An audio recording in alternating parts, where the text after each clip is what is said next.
Alright, so this is going to be a quick video, basically just telling you how to replace an injector on an ISX CM2350-2250. X15 is what I reckon. So I needed an injector number 1. Basically what you're going to do is this is number 1 and this is number 2, so I'm just going to show you number 2. Take and loosen this fuel line and that fuel line. Take it out. And this nut right here threads in to there around this fuel tube. This is how fuel gets to the injector. So this pushes on that, this pushes on that into the head, into the injector. So that right there is where it goes in the injector. There's the fuel line, there's the injector bolt down. In order to get it out, take a crow's foot. Once you replace the injector, it's not really that big of a deal if you scratch it up. Like that. That's how you pull it out. So let's see if I can show you on this one. Yeah, so see that little groove right there? Basically you just put it in there, pop it out. Once you got it popped out, obviously you gotta loosen the, I think it's 9/32. I loosened these two so that got a little bit of room.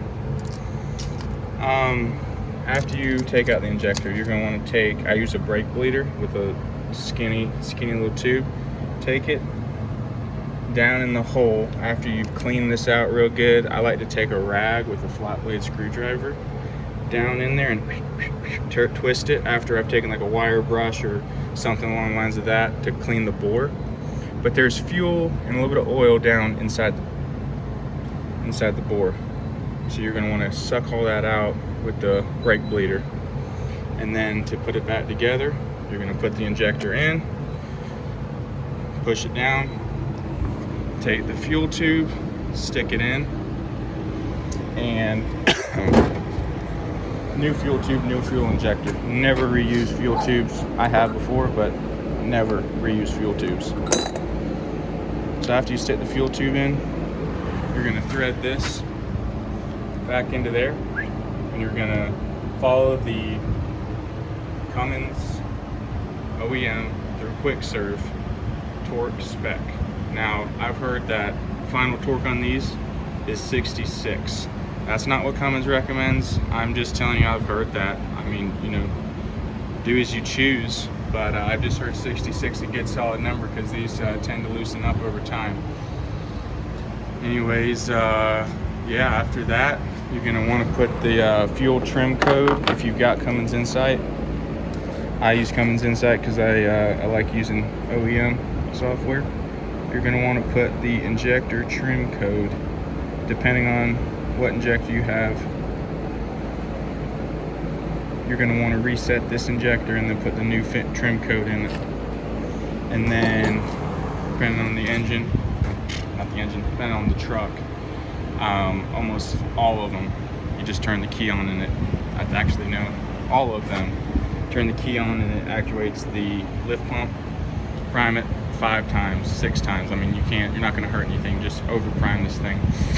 And then start it up. If your truck has not been